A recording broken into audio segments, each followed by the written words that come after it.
Greetings, my beautiful lovelies. It's Emmy. Welcome back. Today I'm going to be making a smooth peanut butter and jelly sandwich.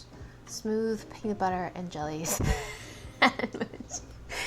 Essentially, I'm going to be making a jelly version of a peanut butter and jelly sandwich, a layered jelly, and then I'm going to cut it on the bias and make it look like a sandwich. I just learned about this a couple of days ago from an article I read in Eater. I will put the link down below to the original post if you are interested. So when thinking about this recipe, I was inspired by little jelly desserts that you can find in Southeast Asia. These are desserts my mom made. Oftentimes they have coconut or some kind of pandan, and they're layered jellies. They're absolutely beautiful.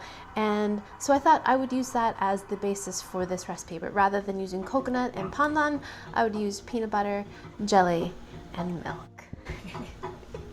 Let's see if this works. So to make this all gel together, I'm going to be using this, and growing up my mom called this agar, but I have also heard it called agar. It's a telephone brand and it comes from Thailand. And if you look on the back here, this is just plain agar. There's no sugars or any other starches in this mixture. So there are differences between agar powders. Now the ones that you can find in Japan tend to have less holding power. They don't gel as firmly, but they're much clearer, which I learned in my raindrop cake video. If you missed that, I'll put a link down below. Old video, but a classic. The specific proportions for my recipe are going to be based on a recipe I found on Palin's Kitchen. I will put a link to her YouTube channel down below. Okay, so to my saucepan, I'm going to add 1 cup of water. Next, we're going to add 1½ teaspoons of agar powder. 1/2 teaspoons. Now we're heating this up because we want the agar to completely dissolve. Palin says that it's really important that we do this to cold water because if we did this to hot water, it would immediately clump up. I'm going to add a pinch of salt, 6 tablespoons of sugar.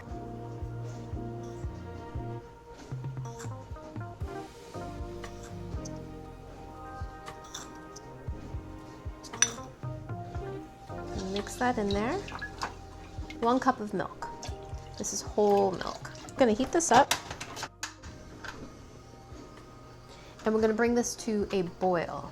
We're just going to check to make sure that the agar has dissolved. I'm just going to add about a tablespoon of heavy cream just to make sure this is nice and opaque. And for a mold, I'm using this glass container. You can use any kind of container you like, depending on the shape of what you're molding. So I tested this out with some water to see how deep 1 cup was, and this would be perfect for me. You can also make these into individual custard cups if you like. So I'm going to measure 1 cup. And then I'm going to keep this warm so it doesn't set up. And we're just going to let this sit at room temperature, or if we want to speed things up, we can place this in the refrigerator. Now we've got a couple bubbles here, and if we want this to be nice and smooth, we just take those bubbles out. Okay, let's set this aside and we'll tackle the next layer. Okay, to the saucepan, we're going to add 1 cup of water, 3/4 of a teaspoon of the agar, 1/4 teaspoon, 2 tablespoons of sugar, and 2 tablespoons of grape jelly. Boing. Oops. Bring it to a rapid boil and then make sure that the agar has completely dissolved. So Palin says the trick to having the layers stick together is that you want your previous layer to be set up enough that you can pour the next layer on top, but you don't want it to be completely cold. It still needs to be a little bit warm so that the 2 layers can stick. So that jelly has a lot of gelatin in it, or pectin. Is it pectin? Must be pectin. It's not melting as readily as I wanted it to. So that's not looking all that dark. So I think I'm going to add another tablespoon of jelly to that. 3 tablespoons so far. I think I still want it darker. So another tablespoon of jelly. Generous tablespoons, by the way.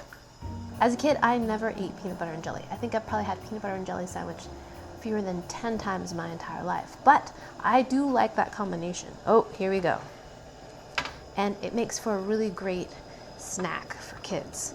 You got a little bit of protein in there, and you just have it in your pantry. It's great. Okay, so this has come to a boil. Now let's check on this. This is not quite set up yet. We want it to be firm to the touch. So I'm gonna place this in the refrigerator for about 3 minutes. Don't let it get cold. We still want this layer to be warm, otherwise the layers will not stick. So let me go do that. There's no room in my fridge. It's forever my story of my life. Now for the peanut butter layer, same thing. We're gonna take 1 cup of water,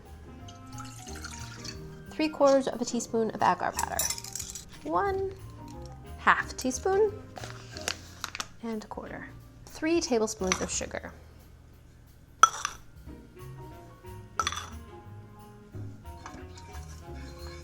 I'm gonna start off with 2 tablespoons of peanut butter. Smooth peanut butter. This might be a little bit tricky to mix in. Let's see. Okay. There we go. Look at that. I'm gonna add a splash of cream to make it a little bit more opaque, a bit whiter in color. There we go. Now it really looks like peanut butter. It's pretty soft in the middle, but in the corners it's definitely set up. So now we're gonna add our jelly layer, and we don't want to disturb the bottom layer too much. So what we're gonna do is use a spatula to kind of distribute the mixture, and we're gonna do it in the corner because the corner is the most set up part. So just kind of pour it slowly, and it's going right on top of the layer, and this layer is hot. Now we can place this in the refrigerator for another 5 minutes or so that can set up so we can put our peanut butter layer on. Oh no, this is pushing up the other layer. That is not good. This just melted my other layer. No. Look at this. Yeah. So I think what happened is that I poured my second layer when the bottom layer should have been more solid. We're just gonna try that again because luckily I still have some more of the milk layer, so I'm just going to pour that layer and then make another batch for the top. I put it in the refrigerator for 7 minutes and then I took it out. It's still warm, but it's firmer than it was when I did last time. Last time it was a bit like a water balloon. Now I've got my jelly mixture and I've been keeping it warm so it's liquid, but it's not as hot as it was last time. This time I'm gonna place this right into the refrigerator. Alrighty, so we have our second layer and it is an actual layer. Thank goodness. My mind was like rolling. I was like, oh no, there's too much citric acid in the jelly. It's gonna make the jelly not set up, but I think we're okay. Now, peanut butter. Right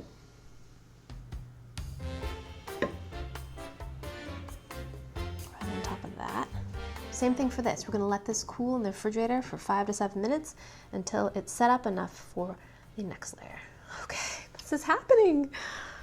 How did you spend your Sunday, Emmy? I made a sandwich, a smooth peanut butter and jelly sandwich. How was your weekend? Oh, that's great. Soccer practice. That's awesome. That's what normal people do. Normal people. So 3 layers so far. Now we need the last layer of our sandwich, which is the last bread layer. This is warm. It's not scorching hot. Now I'm going to place this in the refrigerator and let it cool completely before I attempt to slice it. Okay, be good, smooth peanut butter and jelly sandwich. Alrighty, my lovelies, I am back. So it has been about 2 hours and I've let this cool off so that the gel has completely cooled before we cut it. I cannot wait to see how this turned out. Okay, so here we are. So agar for vegetarians and vegans actually comes from seaweed. So this is totally edible for you. Alrighty, so let's see if we can get this out of the mold. Just push around the perimeter to kind of loosen things. It doesn't seem to stick as much as gelatin does. This is great. Let's see if I can do this. Alrighty, here we go. Okay, it hasn't loosened yet, but we'll get it out, right? Oh.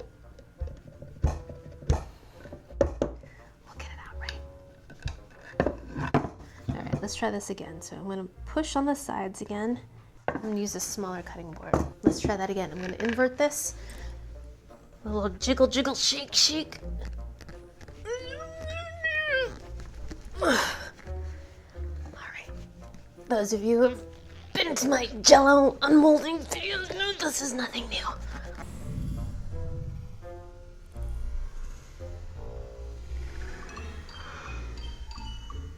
Oh, There it is.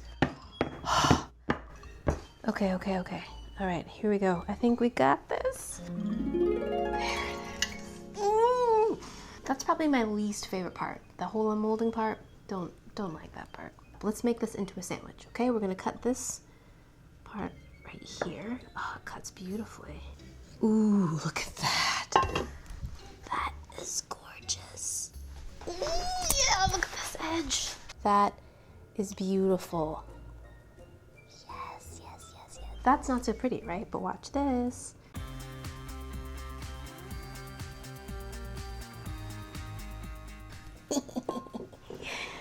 That is beautiful. Okay, so I'm gonna cut it into a square as best I can. So even though it was suggested by Palin that I pour these when these were warm to make sure that the layers stuck together, I still have some separation between the layers. But this is the first time I've done this though too, so now I'm gonna cut these on the bias. Transferring onto my plate.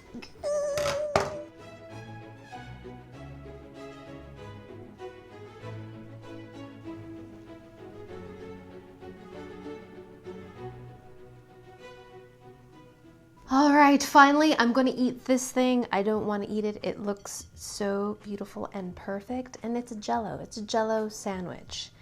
I don't have high hopes for it tasting all that great because, I don't know, it's a Jell-O PB&J, but maybe it will. I have no idea. Generally, I'm pretty happy about how this turned out. The jelly layer gave me a bit of trouble. I suspect that has something to do with the pectin that's in the jelly. It didn't seem to set up as firmly. The peanut butter layer set perfectly and adhered well to the milk layer. It's just the jelly one. It doesn't want to stick to the peanut butter nor the milk layer. So if I were to make this again, or if you decide to make this, rather than using jelly, I think I would use some Welch's grape juice to get that grapey flavor and not use actual jelly. But that's what I would recommend to get both the color and the flavor, but then not have the pectin. But live and learn, right? Alrighty, let's just go ahead and give this a taste. I can't wait to sink my teeth into this thing. Smooth peanut butter and jelly sandwich. Itadakimasu.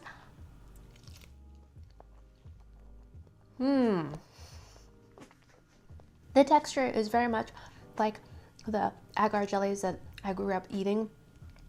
Agar has a firmer kind of bite than Jell-O. It's not as bouncy. It's just got a bite that your teeth can kind of cleanly cut into. And that is true of the milk layer and the peanut butter layer. The peanut butter flavor comes through. It is a little bit strange, I would have to say.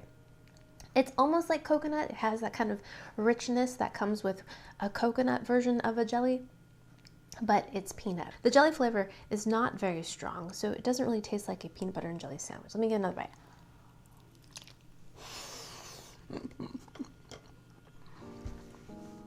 I'm gonna come to the conclusion that that's not very good. Let's see if I can separate the layers and taste them and see how they are that way. All right, so here's the milk layer.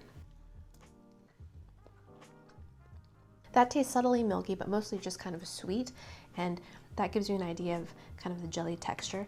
And in comparison, if we look at the jelly layer of that, it's much more translucent and much softer in texture. Oh, when I taste it separately, I can taste a bit of the grape jelly in there. Yeah, pretty subtle though. Then separate the peanut butter layer.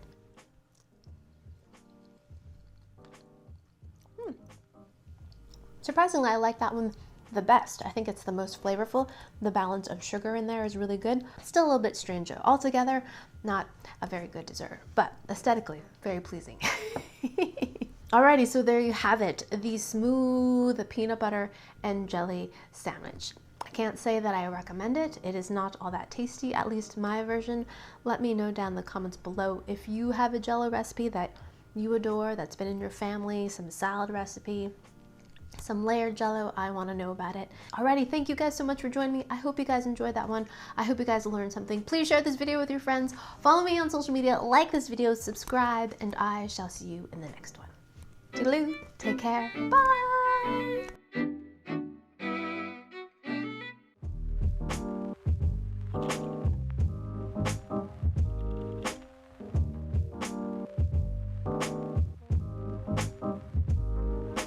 Hey! Hee-yah!